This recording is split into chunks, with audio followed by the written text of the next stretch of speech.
Բարև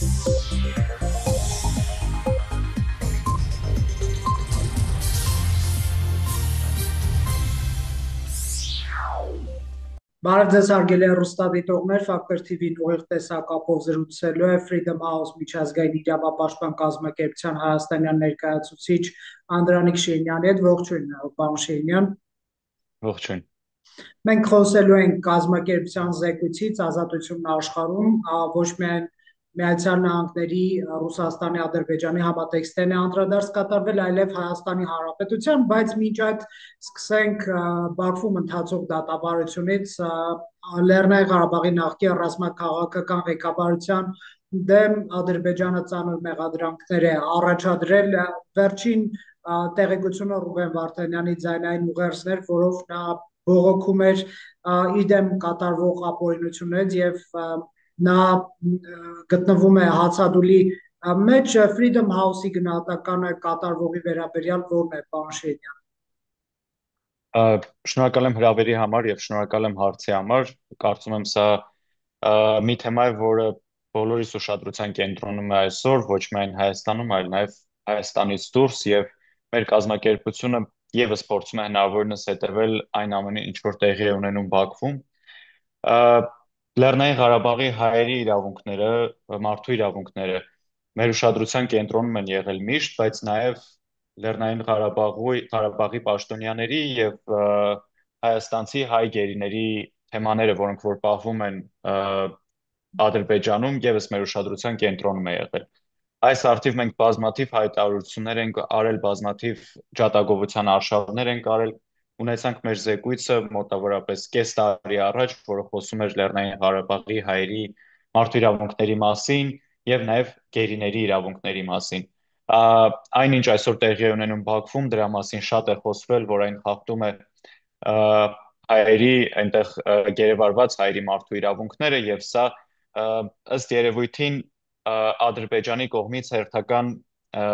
ներկայացումն է Հայաստանի վրա ճնշում գործադրելու եւ առհասարակ հայերի վրա ճնշում գործադրելու համար, որովհետեւ այս կադրերը բոլորիս վրա մեծ ազդեցություն եւ մեծ հետևանք են թողնում։ Պետք է նշեմ, որ նաեւ հղում անելով մեր զեկույցներին Ադրբեջանը աշխարհի ամենաավտորիտար երկրներից մեկն է։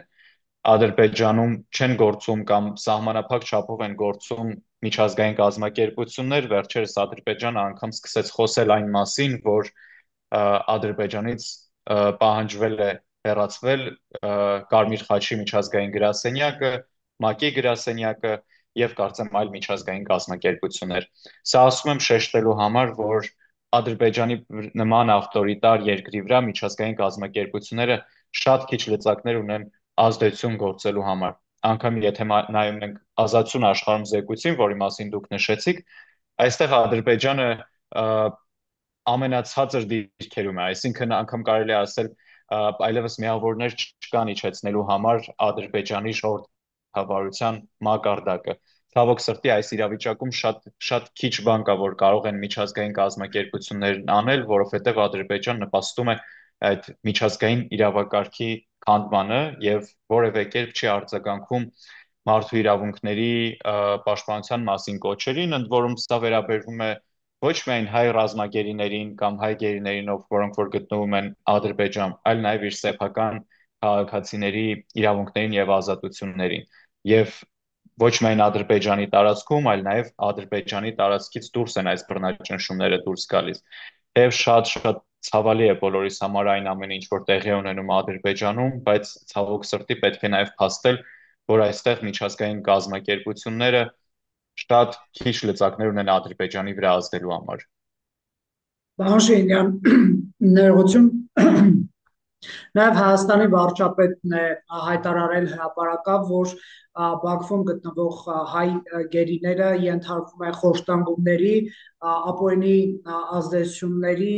ֆիզիկական, հոգեբանական եւ փորձ է արվում ապօրինի ներգործություններով նաև Հայաստանի դեմ նրանց ցուցմունքներ տալուն հարկադրել։ Ես մի քանի այսպես տեղեկություններ գտա, օրինակ Բաքվի մարդու իրավունքների բարձր հանձնակատար Վոլքեր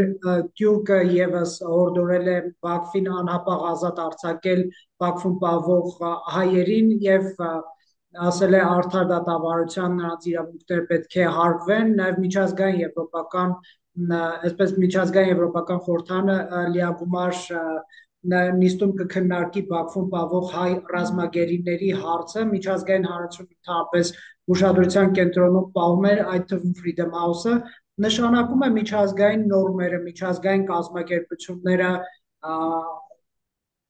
անօգուտ են այս հայտարարությունները անում, այսինքն որևէ ազդեցություն չկա եւ նշանակում է սա, որ միջազգային իրավունքը ընդհանրապես ճգնաժամ է ապրում, այս ամենը հետևանք չի ունենում։ Սա ինչպես եք դուք որակում։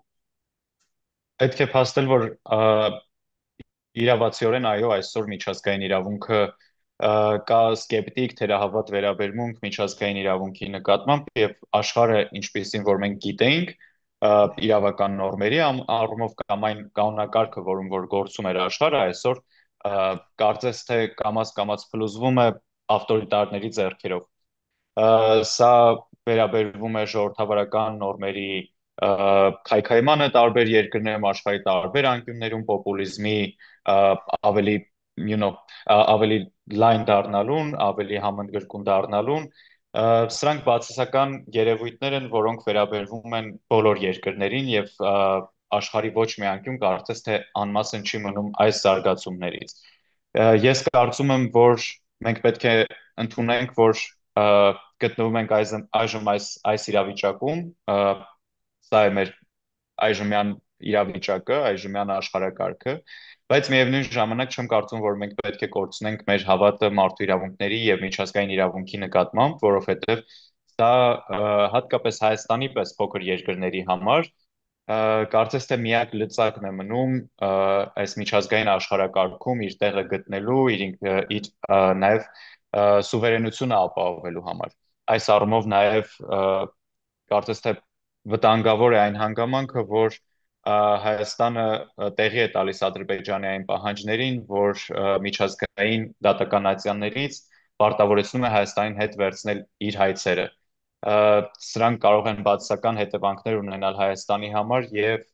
ցավոք սրտի Հայաստանը լինելով տարածաշրջանի միակ ժողովրդավարությունը, միակը մեր տարածաշրջանում, կարծում եմ, որ այս քայլը կարող է նաև նպաստել ժողովրդավարական նորմերի քայքայմանը եւ Հայաստանի ներսում եւ Հայաստանի եւ տարածաշրջանում, որովհետեւ այդ միջազգային հայցերը վերցնելով մենք կարծում եմ կնպաստենք այդ քայքայվող միջազգային նորմերին, քայքայվող աշխարհակարգին, բայց ես կուզեի Հայաստանը տեսնել այնպիսի երկիր, որը հնարավորինս նպաստում է այդ աշխարհակարգի ամրապնդմանը եւ հավատում է միջազգային իրավունքի ուժին, բայց միևնույն ժամանակ այս ամենը ասելով այո պետք է փաստել եւ պետք է ընդունել այն հանգամանքը, որ այս նորմերը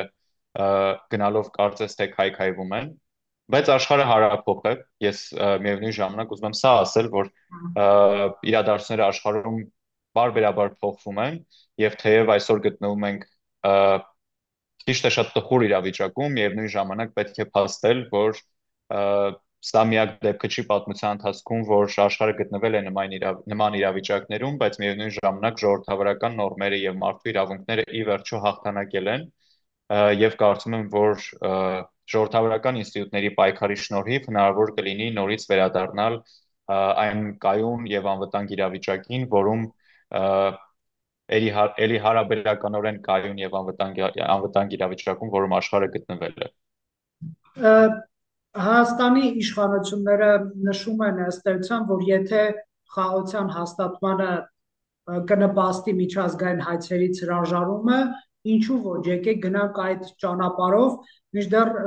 մարդու իրավունքների այլ մասնագետներ դիմանալով այդ բանաձևին նշում են, որ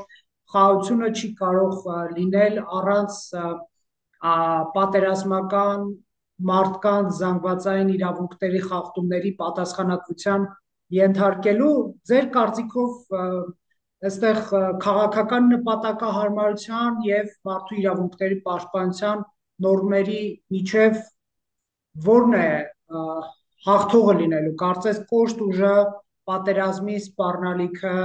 ընդհանրապես քաղաքականությունը սկսել է հաճախ հաղթել եւ հաղթահարել մարդու իրավունքների, այսպես նկատմամբ նրբազգացության անհրաժեշտությունը։ Ես որպես մարդու իրավունքների պաշտպանությամբ զբաղվող մասնագետ չեմ կարող կորցնել իմ հավատը այդ միջազգային նորմերի հանդեպ եւ չփաստել, որ այո, այդ հայցերը ներկայացված միջազգային դատարանում շատ կարևոր են իրավունքների պաշտպանության, իրավունքի վերականգնման առումով եւ իմ կարծիքով նաեւ դրանք կարևոր են հենց խաղաղության վերականգնման համար, որովհետեւ մենք պետք է նաև կարողանանք սահմանել, թե ինչ ենք նկատի ունենում ասելով խաղաղություն։ Իմ կարծիքով լիարժեք խաղաղությունը դա նաև Լեռնային Ղարաբաղի այս տասնամյակների պատմության ընթացքում ոտնահարված իրավունքների վերականգնումն է, քաղաքացիների ոտնահարված իրավունքների վերականգնումն է եւ առանց դրա իմաստալից խաղաղության հասնել, կարծում եմ, որ դժվար կլինի եւ Հայաստանի Հանրապետության եւ Ադրբեջանի համար։ Միևնույն ժամանակ նաև ընկալելի այն հանգամանքը, որ Հայաստանի Հանրապետության իշխանությունների համար այսօր առաջնային է խաղաղության պայմանագրի ստորագրումը, որովհետև նորից քանդվող աշխարհակարգում կարծես թե կոնֆլիկտները, միջպետական կոնֆլիկտները օգտագործվում են տարածքային պահանջներ ունենալու համար, տարածքային պահանջներ սահմանալու համար հարևան երկրների համար եւ կարծես թե Հայաստանի Հանրապետության իշխանությունները սրանից խուսափելու համար փորձում են օգտագործել բոլոր ռեսուրսները խաղաղության պայմանագիր կնքելու համար։ Կարծում եմ, որ այստեղ շատ նուրբ սահման կա, թե ինչքանով կարելի է մարդու իրավունքները մի կողմ դնել խաղաղության հասնելու համար, բայց իմ կարծիքով լիովին հրաժարվել մարդու իրավունքների պաշտպանությունից, Լեռնային Ղարաբաղի հայերի իրավունքների, մարդու իրավունքների պաշտպանությունից չեմ կարծում, որ սա լավագույն ճանապարհն է խաղաղության հասնելու համար։ Եվ կարծում եմ, որ ամեն դեպքում ուզում եմ փաստել, որ ինչքան էլ մենք հանրային մակարդակում չտեսնենք կամ քիչ տեսնենք Հայաստան Հանրապետության իշխանությունների կողմից կատարվող քայլեր, ես կարծում եմ, որ ամեն դեպքում ԱԳՆ-ն որոշակի քայլեր անում է, եթե անգամ խոսում ենք Բաքվում պահվող հայ գերիների մասին, կարծում եմ, որ այս առումով քայլեր արվում են եւ ընկալելի է այն տեսակետը, որ այդ քայլերը ոչ միշտ է որ կարող են հանրային եւ բացեիբաց լինել, շատ հաճախ դիվանագիտությունը տեղի է ունենում, ինչպես ասում են, դռների ետևում, եւ սա եւս այս հանգամանքը եւս պետք է հաշվի առնենք, որ կան իրադարձություններ, կան դիվանագիտական գործիքներ եւ ուղիներ, որոնց մասին միգուցե մենք տեղյակ չենք։ Շատ լավ, տեսեք, Ուկրաինայի դեմ Ռուսաստանի սանձազերծած պատերազմը եւս համարվում է ցուցիչային, քանի որ փաստը այն է ավտորիտար Պուտինի արյունոտ ռեժիմն է հարձակում գործել խաղաղ պետություն Ուկրաինայի վրա, որը ինքնիշխան ընտրություն է կատարել լինել ժողովրդավարական աշխարհի մաս, Եվրոպական միության անդամակցել, նաև նրանք ՆԱՏՕ-ին անդամակցելու նպատակ էին դրել այս օրերին սուր բանավեճեր են, բոլորս տեղյակ ենք, նաև բանակցություններ են, սակայն Միացյալ Նահանգների ներկա վարչակազմին կարծես պարոն Շիրինյան չի հետաքրքրում, թե ով է հարձակվել, ավելին Դոնալդ Թրամփը ասում է, թե Պուտինի տեղը ով է լիներ, նույնը կաներ։ Ընդհանրապես ձեր կազմակերպությունը այս իրադարձությունների վերաբերյալ ինչ տեսակետ եւ մտահոգություններ ունի, դուք չեք կարծում, որ պատերազմի ուժի բռնությունների արյունով ինչ որ լուծումներ հարկադրելու այդ ռեժիմը կարող է փաստորեն ընդունվել Միացյալ Նահանգների նոր վարչակազմի կողմից եւ ինչ որ իմաստով դառնալ լեգիտիմացված, ճակերտավոր իհարկե լեգիտիմացված բառը մեթոդիկա միջազգային հարաբերությունների պարզման հարցերում։ Ինչպես Լեռնային Ղարաբաղի հայերի իրավունքների պաշտպանության պարագայում մեր կազմակերպությունը բացեիբաց խոսել է տասնյակ անգամներ, նույն կերպ Ուկրաինայի պարագայում մեր կազմակերպության աջակցությունը Ուկրաինային որևէ կերպ չի կարող հարցականի տակ դրվել անկախ նրանից, թե ինչ վարչակազմ է գործում Ամերիկայի Միացյալ Նահանգներում։ Մեր կազմակերպությունը վերջերս եւս ի աջակցություն Ուկրաինայի խոսել եւ մենք բազմաթիվ աշխատանքներ եւ զեկույցներ ենք հրապարակել Ուկրաինայի մասով, թե նաև պատերազմական հանցագործների մասով, որ Ռուսաստանը արել է Ուկրաինայում, նաև Բելարուսի մասնակցությամբ ուկրաինացի երեխաներին գողանալու եւ ռուս-բելարուսական ընտանիքներ տեղափոխելու բազմաթիվ պատերազմական հանցագործների առումով։ Սրանք իրադարձություններ են, որ որևէ կերպ չեն կարող նպաստել աշխարհում խաղաղության հաստատմանը։ Միևնույն ժամանակ անկախ կազմակերպության տեսակետից ես իմ անձնական տեսակետը հայտնեմ, որ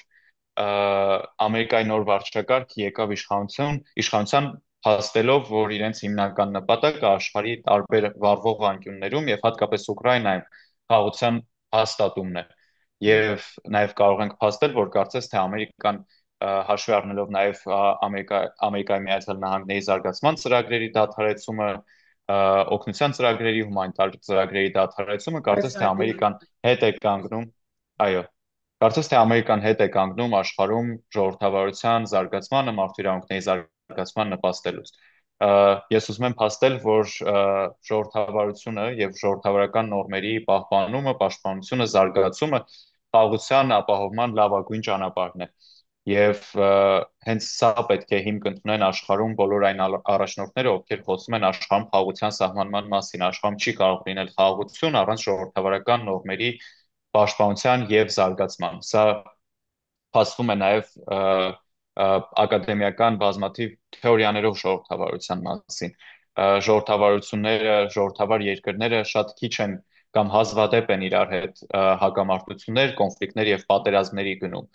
Պատմության մեջ նման դեպքերը շատ սակավաթիվ են եւ նաեւ այս հանգամանքն է փաստում, որ եթե մենք ուզում ենք հասնել խաղաղության, մենք պետք է գնանք ժողովրդավարության զարգացման ճանապարհով եւ նաև ժողովրդավարության զարգացման ճանապարհով Հայաստանի ներսում, ինչպես նաև ռեգիոնում ժողովրդավարության զարգացումը կարող է մեծապես նպաստել խաղաղության եւ կայունության հաստատմանը։ Իմ անձնական կարծիքով այն հանգամանքը, որ նաև Ամերիկայի Միացյալ Նահանգները հետ է կանգնում ժողովրդավարության զարգացման իր քաղաքականությունից, ոչ միայն չի նպաստի խաղաղության հաստատման, այլ նաև կարող է բերել նրան, որ միջազգային իրավակարգը շարունակի քայքայվել։ Այստեղ նաև կարևոր է խոսել Եվրամիության դերակատարման մասին, որովհետև Եվրամիությունը եւս կարծես թե սահմանափակում է իր ռեսուրսները ժողովրդավարության զարգացման իր հարևանությամբ գտնվող երկրների ներսում եւ ավելի շատ կենտրոնանում է հենց Եվրոպական միության ներսում անվտանգության պաշտպանությամբ եւ ժողովրդավարական նորմերի պաշտպանությամբ։ Բայց կարևոր է նաև փաստել եւ հիշել, որ Եվրոպական միության հարևանության երկրների ուղղությամբ Եվրոպական միությունը միշտ ունեցել է զարգացման ծրագրեր եւ սրա նպատակը հենց խաղաղության ապահովումն է եղել Եվրոպական միության սահմաններին։ Լավ կլինի, որ այս խաղացողները գիտակցեն, որ ժողովրդավարական զարգացումը ուղիղ կապ ունի նաև աշխարհում խաղաղության հաստատման հետ։ Այս իմաստով հաշվի առնելով տենդենսները, ինչ մարտահրավերների կարող է բախվել Հայաստանի Հանրապետությունը, պետություն, որը ունի շատ երիտասարդ ժողովրդավարություն, որը կատարելագործման չափազանց մեծ կարիք ունի, ինչու է այս հարցը առաջանում հենց ձեր նշած տենդենսներից, գիտեք, Ազատությունն աշխարհում 2025 զեկույցում Freedom House-ը փաստորեն նշել է, որ դժվարին պայքար իրավունքների համար վերտառությամբ է ընդհանրապես, ինչը արտացոլում է այն, որ համաշխարհային ազատությունը 19 տարի անընդմեջ անկում է ապրում եւ այդ անկումը հավանաբար կշարունակվի նաև առաջիկա տարիներին, որովհետև ինչպես դուք նշեցիք, ամերիկյան այս վարչակազմը ժողովրդավարության պաշտպանի միջազգային դերակատարությունից ինքը իրեն հեռացնում է եւ USAID-ի ծրագրերի կրճատումը այլ հիմնադրամների աշխատանքներում խոչընդոտները, որոնք ժողովրդավարության պաշտպանության դիրքերից են հանդես գալիս, մտահոգիչ տենդենսներ են եւ նշեցիք նաեւ, որ Եվրամիությունն է կարծես որոշակիորեն իր ռեսուրսները վերաուղղում դեպի ներքին ժողովրդավարության նաեւ պաշտպանության հարցերին 800 միլիարդ եվրոյի մոբիլիզացիա է կատարվելու Եվրամիության կողմից անվտանգային համակարգում։ Պարզ է այս գումարները ինչ որտեղից վերցվում են եւ շատ հաճախ սոցիալական, ժողովրդավարական ոլորտներն են հարվածի տակ հայտնվելու։ Այս պարագայում Հայաստանը ինչ մարտահրավերի կարող է բախվել, արդյոք, այսպես ասենք, արտաքին գործընկերների բացակայության կամ նրանց պասիվության կարող ենք բախվել, ես նաև հեռուստադիտողի համար նշեմ, որ Հայաստանի պարագայում ընդհանուր միավորների հանրագումարը 54 նախորդ տարվա համեմատ փոփոխություն տեղի չի ունեցել։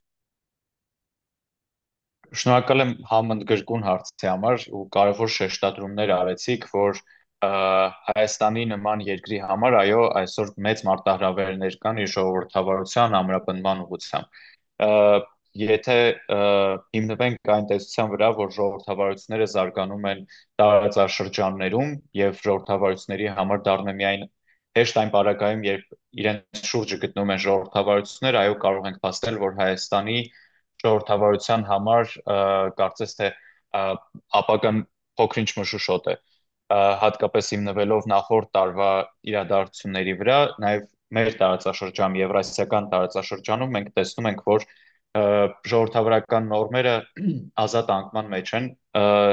Այստեղ մենք շրջապատված ենք, Հայաստանի Հանրապետությունը շրջապատված է երեք ավտորիտար երկրներով՝ Թուրքիա, Իրան, Ադրբեջան, եւ Վրաստանում ժողովրդավարական նորմերը մեծ թափով անկում են ապրում։ Նախորդ տարվա համեմատ, օրինակ, Վրաստանը 3 կետով անկում է ունեցել եւ սրան նպաստել են այն հանգամանքները, որ Վրաստանում ընդունվեց օտարերկրյա գործակալների մասին օրենքը թիրախավորելով հասարակական կազմակերպություններին, ինչպես նաեւ Վրաստանը կարծես թե հետ է կանգնում իր եվրոպական զարգացման ճանապարհից։ Այստեղ Հայաստանի համար ստեղծվում է շատ ծանր իրավիճակ, որովհետև կարծես թե Հայաստանը մենակ է մնացել տարածաշրջանում որպես ժողովրդավարություն եւ գտնվում է ավտորիտար երկրների ազդեցության գոտում։ Կարող ենք փաստել, որ Եվրոպական միությունը փորձում է Հայաստանին աջակցություն ցուցաբերել, բայց միևնույն ժամանակ պետք է ընդունել, որ այդ աջակցությունը շատ սահմանափակ է եւ այդ աջակցությունը չի էլ կարող լինել համընդգրկուն, որովհետև Հայաստանը շատ հեռու է գտնվում Եվրոպական միության երկրներից եւ Հայաստանը դեռ շատ բարեփոխումների ճանապարհ պետք է անցնի հասնելու նրան, որ հավասարեցվի Եվրոպական միության երկրների ժողովրդավարության մակարդակին։ Հայաստանում նաև այս իրադարձությունների ազդեցության պատճառով կարծում եմ Լեռնային Ղարաբաղի պատերազմի պատճառով, այսինքն անվտանգային միջավայրի պատճառով առհասարակ, որ ստեղծվեց երկրում 2020 թվականից հետո, մենք տեսնում ենք ժողովրդավարական նորմերի լճացում, մարդու իրավունքների զարգացման լճացում, սա ինչ է նշանակում, անգամ եթե նայենք մենք զեկույցների ժամանակագրությանը, կտեսնենք, որ Հայաստանի մասով վերջին 3-4 տարիների ընթացքում կարծես թե որևէ փոփոխություն չկա, եթե անգամ փոփոխություններ արձանագրվում են, այդ փոփոխությունները շատ աննշան են։ Օրինակ այս տարվա զեկույցում մենք կտեսնենք, երբ որ զեկույցը հրապարակվի, որ օրինակ խոսում է նրա մասին, որ դատական համակարգում եւ հակակոռուպցիոն ոլորտում բարեփոխումների հետ կապված իրականացվող քայլերը կարծես թե աննշան են եւ շատ քիչ ազդեցություն են ունենում հասարակական ընկալումների վրա այս ոլորտների հետ կապված։ Իսկ պարոն Շեյնյան, ինչու Հայաստանը չունի առաջընթաց, լավ է, որ չունի հետընթաց, մենք իհարկե սպասում ենք ձեր զեկույցին առավել մանրամասն Հայաստանի այսպես ասենք վերաբերյալ փաստերի շահագրման, իհարկե տարվա ընթացքում մենք հետևում ենք եւ այդ փաստերից շատերը վստահ են բոլորից ծանոթ են լինելու, բայց այսպես բացառիկ տեղեկությունների ակնկալիքով է մեզ հարցը տալիս, հաշվի առնելով, որ զեկույցի հայաստանյան կազմմանը դուք եք մասնակցում, կարող ենք մի քիչ առաջ անցնել եւ որոշ փաստեր իմանալ Հայաստանի առաջընթացի բացակայության պատճառների վերաբերյալ։ Շատ լավ, նախ նշեմ, որ զեկույցը կազմում եւ զեկույցի կազմանը մասնակցում են մեր հետազոտություններով զբաղվող բաժինը։ Մենք ուսումնասիրում ենք զեկույցը որպես հայաստանյան մասնագետներ, զեկույցը գրում են այլ հայաստանյան հետազոտողներ, որոնք կազմակերպության հետ որևէ կապ չունեն։ Ինչպես նաև այդ process-ին մասնակցում են օտարերկրյա տարբեր ակադեմիկներ, մտածողներ, այսինքն փորձում ենք հնարավորինս կազմման process-ում ունենալ մեծ ներկայացվածություն տարբեր ոլորտներից մարդիկ, որպիսի օբյեկտիվությունը զեկույցում ամրագրված փաստերի հնարավորինս ապահովված լինի։ Անկամ եթե նայենք մեր մեթոդոլոգիային, այնտեղ եւս նշվում է, որ անգամ այս պարագայում անհնար կլիներ չունենալ սուբյեկտիվության որոշակի բաղադրիչ, սա ընդունում ենք, որովհետև ամեն դեպքում զեկույցի վրա աշխատում են մարդիկ եւ մարդկանց միշտ հատուկ է լինել սուբյեկտիվ։ Բայց միևնույն ժամանակ էլի մեր մեթոդոլոգիան փաստում է, որ գնահատականների փոփոխություն երկրների մասով տեղի ունենում միայն այն պարագայում, երբ երկրում տեղի ունենում հատկանշական փոփոխություններ, որոնք կարող են ազդել մարդկանց ընկալումների վրա իրենց ազատությունների եւ իրենց երկրում ժողովրդավարության մակարդակի մասով։ Կարելի ասել, որ Հայաստանում նման փոփոխություններ նախորդ տարիների ընթացքում կարծես թե տեղի չեն ունեցել, այսի մեծամասշտաբ փոփոխություններ։ Իսկ ինչու միավորների մասով մենք փոփոխություններ չունենք, որովհետև մենք գտնում ենք, որ այն միավորները, որ տրվել են Հայաստանին նախորդ տարիների համար, արտացոլում են այն իրավիճակը, որ եղել է նաև 2024 թվականին։ Մի քանի իրադարձներ, որ կարող են ազդել, կարող են տեղ գտած լինել զեկույցում, որոնք որ վստահորեն բոլորս դրանց ուշադրություն դարձրել ենք, դա օրինակ Տավուշում սահմանամերձ 4 տարածքների վերադարձն էր Ադրբեջանին եւ դրան հետեված ցույցերը Հայաստանի նախ Տավուշում, այնուհետև Երևանում։ Նաեւ կարծում եմ, որ պետք է նշել, որ բացասաբար կարող են զեկույցում անդրադարձ կատարված լինել այն հանգամանքին, որ հատկապես հունիսին ազգային ժողովի դիմաց ոստիկանությունը կիրառեց ոստիկանական բիրտուժ, կիրառվեցին նռնակներ, որոնք կարծես թե երբևէ Հայաստանում չէին կիրառվել մինչև 2024 թվականի հունիսի դեպքերը առանց առողջապահության նախարարության հատուկ թույլտվության։ Այս հանգամանքը մեծապես կարող է ազդել Հայաստանի ժողովրդավարության մակարդակի վրա, ընդ որում այս ընթացքում վիրավորվել են տասնյակ քաղաքացիներ, որոնք մասնակցում էին ցույցերին, բայց նաև լրագրողներ եւ լրագրողների պաշտպանությունը պետության ցանկացած պետության պոզիտիվ պարտականությունն է, որովհետեւ ազատ խոսքը եւ լրագրողների պաշտպանությունը ժողովրդավարության հիմնասյուներից մեկն է։ Ես խոսեցի հակակոռուպցիոն եւ դատական բարեփոխումների մասին, դրանք շատ դանդաղ են ընթանում Հայաստանում եւ միևնույն ժամանակ նաեւ տարվա վերջ 2024 թվականի վերջում 6 պաշտոնյաներ, բարձրաստիճան պաշտոնյաներ ըստ մամուլում տեղ գտած տեղեկությունների Հայաստանի Հանրապետության վարչապետի հորդորով, խնդրանքով հրաժարվեցին իրենց պաշտոններից, այս թվում էր նաև բարձրագույն դատական խորհրդի նախագահ Կարեն Անդրեասյանը։ Դա կարծում եմ կարող է ազդեցություն ունենալ Հայաստանում իշխանությունների բաժանման սկզբունքի վրա եւ կարող է ազդակ տալ տարբեր միջազգային կազմակերպությունների, որ իշխանությունը Հայաստանի Հանրապետության վարչապետը կարող է ազդել դատական համակարգում որոշումների կայացման վրա։ Սրանք կարելի ասել, որ այն 3 հիմնական իրադարձություններն են, որոնք կարող են ազդել Հայաստանի ժողովրդավարության մակարդակի կամ ընկալումների վրա, բայց միևնույն ժամանակ բազմաթիվ այլ իրադարձություններ եւս տեղ գտած կլինեն զեկույցում, օրինակ այն, որ երկու պատգամավորներ եւս Հայաստանի Հանրապետության վարչապետի հորդորով պետք է վայր դնեին իրենց մանդատները, ներքին գործերի նախարարության կողմից օրինակից բերվեց նաև այդպես տեսահսկողական սարքերի տեղադրման պահանջով այն հանգամանքը, որ օրինագիծը հետագայում երկրորդ ընթերցումը չեղավ, հետ վերադարձվեց ներքին գործերի նախարարություն, սա ամեն դեպքում դրական քայլ է, որովհետև ցույց է տալիս, որ նախարարությունը, կառավարությունը լսում է քննադատությունները, բայց միևնույն ժամանակ այն հանգամանքը, որ այսպիսի օրինագիծ կար, ինքնին բացասական է։ Ցեկություն նաև անդրադարձ կարող է արվել, մենք ունենք առանձին բաժին, որը վերաբերվում է կառավարության գործունակության, այսպես ասած, եւ այստեղ նաև անդրադարձ է կատարվում նրան, թե ինչքանով են Հայաստանի սահմանները ամուր եւ անվտանգ, որովհետեւ սահմանային գոտիներում ապրում են Հայաստանի Հանրապետության քաղաքացիներ եւ նրանց իրավունքների պաշտպանությունը, անվտանգությունը Հայաստանի Հանրապետության կարևորագույն գործոններից մեկը պետք է լինի։ Ինչքանով է Հայաստանը անկախ տարբեր միջազգային քաղաքացիներից եւ այս առումով հատկանշական է այն, որ հատկանշական է այն, որ մի շարք ասպեկտներով Հայաստանի կախվածությունը Ռուսաստանից կարծես թե թուլացավ նախորդ տարվա ընթացքում, հատկապես մաքսային կետերում, տարբեր կետերում, նաև Զվարթնոցում ռուս սահմանապահներին փոխարինեցին հայ սահմանապահները, բայց միևնույն ժամանակ պետք է փաստել, որ այնպիսի կարևորագույն ինֆրաստրուկտուրաներ, ինչպիսիք են երկաթուղին, էներգետիկ ռեսուրսները դեռևս գտնվում են Ռուսաստանի ազդեցության ներքո եւ առևտրաշրջանառությունը Ռուսաստանից մեծանում է։ Այսինքն այս բազմազանությունը կախվածությունը միջազգային դերակատարներից եւս կարևոր հանգամանք է ժողովրդավարության դիտարկման համար։ Նորից սա ասում եմ փաստելու համար, որ ժողովրդավարությունը ինքնին կախված է եւ մեր ընկալումները մեր երկրում ժողովրդավարության մակարդակի մասին կախված են բազմաթիվ գործոններից, դրանք մեր ընկալումներում կարող են լինել մեծ եւ փոքր, բայց դրանք բոլորը ազդում են ժողովրդավարության մակարդակի ձևավորման վրա։ Պարոն Շիրինյան, շնորհակալ եմ այս հարցազրույցի համար, անհամբեր կսպասենք զեկույցին, կարող ենք որոշ ժամանակ նշել, երբ կլինի Հայաստանի մասով ներկայացված։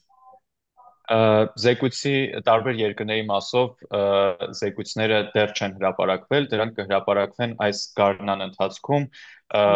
ըստ տարբեր հերթականությունների, հստակ ժամանակ չեմ կարող ասել, թե երբ զեկույցը կլինի, բայց կարծում եմ, որ մոտակա ամիսների ընթացքում արդեն Հայաստանի մասով զեկույցը կհրապարակվի։ Շնորհակալ եմ։ Հարգելի հեռուստադիտողներ, ուղիղ տեսակապով զրուցում ենք Անդրանիկ Շիրինյանի հետ։